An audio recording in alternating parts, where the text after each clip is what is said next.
नमस्कार दोस्तों, मेरा नाम है एच आर तिवारी। आज हम अपने आईएसओ की सीरीज में क्लॉज नंबर 6 प्लानिंग की बात करेंगे। चलिए शुरू करते हैं। इसका क्लॉज नंबर 6.1 है action to address risk and opportunities. दोस्तों, इसमें दो टर्म आपका आ रहा है, रिस्क एंड अपॉर्चुनिटीज।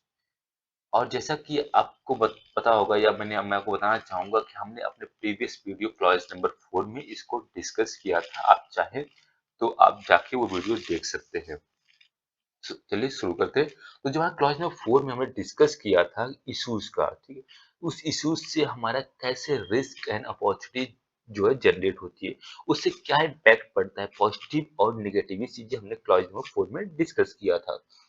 और हम इस पे बात करेंगे। जैसे क्लॉज में 4.2 मैंने बात किया था कि आपका जो इंटरेस्टेड पार्टीज है उसके बारे में हमने समझा था, उनकी क्या नीड्स है, क्या एक्सपेक्टेशंस है, या उनकी क्या रिक्वायरमेंट है, वो हमने जो इंटरेस्टेड पार्टी की जो समझा था। ठीक है, इंटरेस्टेड पार्टी की वजह से कैसे हमारा रिस्क जनरेट हो सकता है, इसको भी हमने उसमें समझा था।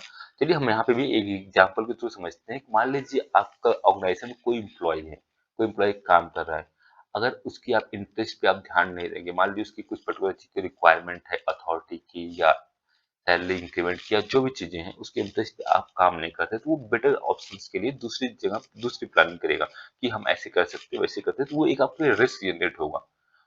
तो इसलिए हमें उस पे भी काम करना है। इसलिए इंटरेस्टेड पार्टी या फिर मान लीजिए आपको कोई पॉलिटिशियन है, ठीक है, उनकी, क्योंकि देखिए क्या है, आप जो भी इम्प्लॉय है या कोई पॉलिटिशियन या कोई व्यक्ति या किसी ऑर्गेनाइजेशन के साथ जुड़ा हुआ है, मतलब उससे उसको कुछ फायदा है इसलिए वो जुड़ा हुआ है। अगर उसको लगेगा कि नहीं, ये ऑर्गेनाइजेशन से हमें प्रॉफिट नहीं है या ये हमारी नीड्स को फुलफिल नहीं कर पा रही है, तो क्या होता है, दूसरे ऑप्शंस को देखने लगते हैं या दूसरी अपॉर्चुनिटीज को सर्च करने लगते हैं। तो इसलिए हमें देखना है कि आपके जो एम्प्लॉइज है या जो भी पर्सन है उसकी इंटरेस्ट को फुलफिल कर सकें। और जो हमारा इंटरेस्टेड पार्टी होता है, वो किसी भी ऑर्गेनाइजेशन के लिए वो एक रिस्क जनरेट में एक अहम रोल निभाता है। वो एक रिस्क जनरेटर कह सकते हैं आप, होता है जो रिस्क जनरेट करता है। इसलिए हमें उनकी रिक्वायरमेंट को या उनकी जो नीड्स है उसकी ध्यान में रखते हुए ही अपने ऑर्गेनाइजेशन में काम करना है। और तो क्लॉज नंबर जो 6 कहता है कि मान लीजिए आपको जो है रिस्क पता चल गई या अपॉर्चुनिटीज आपको पता चल गई कि आपके पास, आपके ऑर्गेनाइजेशन में ये चीजें रिस्क कॉज कर रही है या ये चीजें आपकी अपॉर्चुनिटीज बन सकती है जो आपके ऑर्गेनाइजेशन में ग्रोथ में हेल्प कर सके। तो आपको जब पता चल गई है तो उस पर आपको काम करना, उस पर आपको वर्क करना है। और रिस्क, और जो काम करेंगे आप उसको क्या होगा, रिस्क को आप कम करने के लिए काम करेंगे कि रिस्क आपको ज्यादा से ज्यादा कम कर सकते हैं, कम करें। इसके लिए आप काम करेंगे, कैसे काम करें उसके लिए आप प्लानिंग करेंगे। और दूसरी चीज क्या होगा, आपका जो अपॉर्चुनिटीज होगी उसको आप बढ़ाने का काम करेंगे कि हम अपॉर्चुनिटीज को कैसे बढ़ाएं ताकि हमारे ऑर्गेनाइजेशन का ग्रोथ या फूड सेफ्टी का इम्प्लीमेंटेशन प्रॉपर हो सके, या वेरियस जो यूजफुल चीजें या वेरियस इम्प्रूवमेंट हो, इम्प्रूवमेंट की तरफ हम बढ़ सकें। ठीक है, और इसमें जो क्लॉज नंबर 6.1.1 जो है वो कहता है कि जब आपको रिस्क का पता चल जाए, मान लीजिए आपने अपने ऑर्गेनाइजेशन में काम किया, आपको पता चल गया कि ये रिस्क है, ये रिस्क जनरेट हो सकती है आपके ऑर्गेनाइजेशन में, तो उस पे आप एक्शन के प्लान करेंगे कि आपको एक्शन कैसे लेना है, किस प्रकार से लेना है, इसकी आप प्लानिंग करेंगे। ठीक है, और जो आपके रिस्क या फिर जो अपॉर्चुनिटीज है उसको जो है कम करेंगे, और अपॉर्चुनिटीज जो है एफएसएमएस को इम्प्रूव करेंगे। और जो है, जो आपके डिजायर्ड रिजल्ट है, जो आप पाना चाहते हैं, एक जो आपके रिस्क को कम करके या अपॉर्चुनिटीज को बढ़ा के उसके थ्रू आप जो है गेन कर सकते हैं। मान लीजिए आप चाहते हैं आपका जो बिजनेस प्रोसेस है, एफएसएमएस जो साथ में चले, तो आप उसको भी जो है दोनों को इंटरलिंक कर सकते हैं, या चीजों को आप उस तरीके से डिजाइन कर सकते हैं ताकि आपका जो रिस्क हो वो कम हो सके, और जो है आपका जो अपॉर्चुनिटीज है एफएसएमएस को लेके उसको आप इम्प्रूव कर सके और ऑर्गेनाइजेशन में प्रॉपर जो है इम्प्लीमेंट कर सके।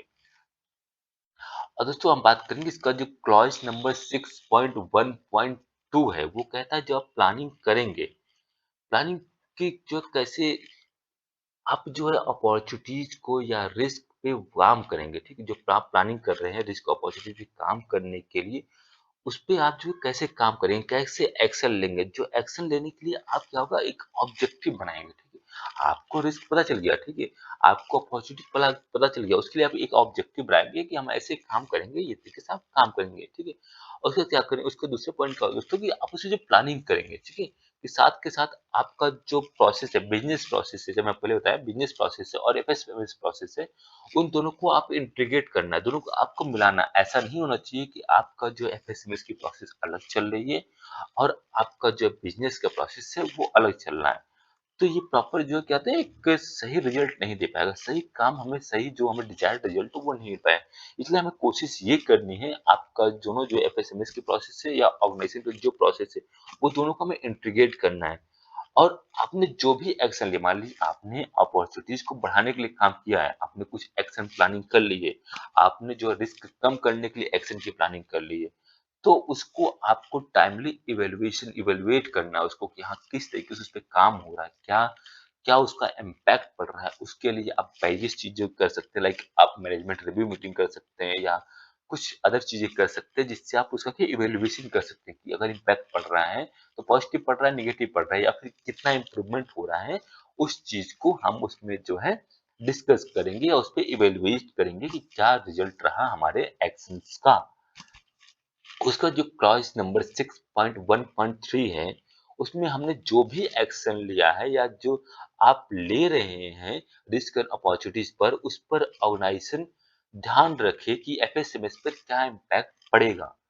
जो इम्पैक्ट पड़ेगा ऐसा ना हो कि नेगेटिव इम्पैक्ट पड़ रहा है, इसलिए आपको इस चीजों का ध्यान रखना है कि उसका इम्पैक्ट जब पड़ रहा है पॉजिटिव पड़ रहा है, ऐसा ना हो कि नेगेटिव इम्पैक्ट पड़ रहा है और अगर प्रोडक्ट नॉन कन्फर्मिंग बढ़ रहा है। इसलिए हमें ध्यान रखना है फूड प्रोडक्ट का, उसकी कन्फर्मिटी का, और जो भी इम्पैक्ट पड़ेगा, जो भी हमने एक्शन लिया उसका जो इम्पैक्ट पड़े वो पॉजिटिव पड़े, ऐसा ना हो कि नेगेटिव पड़े। और जो भी इंटरेस्टेड पार्टीज हैं उसको भी, मान लीजिए आपने बोला कि भाई हमारी जो इंटरेस्टेड पार्टी है वो रिस्क जनरेट कर रही है, तो ऐसा नहीं आप उनको बाहर नहीं कर सकते, ऐसा नहीं आप डिसइंटरेस्टेड पार्टीज को ही हटा दो। तो इसलिए आपको उस पर काम करना है कि जो इंटरेस्टेड पार्टीज है उनकी भी नीड्स फुलफिल हो और आपकी जो एफएसएमएस की रिक्वायरमेंट है वो भी फुलफिल हो और आपका जो ऑर्गेनाइजेशन है वो प्रॉपर आपकी जो इंटेंडेड रिजल्ट या जो रिक्वायर्ड रिजल्ट है वो आपको मिल सके। और दोस्तों जो आप रिस्क को कम करेंगे, वो जो रिस्क कम करने के लिए आप मुश्किल क्या काम कर सकते हो, वो ये काम कर सकते हैं कि आप जो है उसका जो सोर्स है, मेनली आप उसके सोर्स पे काम करें, उसकी आप सिवियरिटी की बेसिस पे काम कर सकते हैं या उसकी लाइवलीहुड पे काम कर सकते हैं और अपॉर्चुनिटीज को जो आप बढ़ाने के लिए काम कर सकते हैं, लाइक एक आप कॉम्पिटेंट एम्प्लॉय को रखें, ठीक है, आप ऑटोमेशन की तरफ ज्यादा बढ़े, आप जो इनोवेशन पे काम करें कि हम कुछ नया क्या कर सकते हैं ताकि हमारे रिस्क कम हो सके, अपॉर्चुनिटीज बढ़ सके, या जो हमारी इंटरेस्टेड पार्टी है उनकी नीड्स फुलफिल हो सके, या जो हमारा एफएसएमएस है उसकी जो रिक्वायरमेंट वो फुलफिल कर सके, इस पर हम काम करेंगे। तो दोस्तों ये था आपका क्लॉज नंबर 6 प्लानिंग और क्लॉज नंबर 6 का क्लॉज नंबर 6.1। उम्मीद करता हूँ ये वीडियो आपको पसंद आया होगा, पसंद आया हो तो लाइक और सब्सक्राइब कीजिए। Thank you.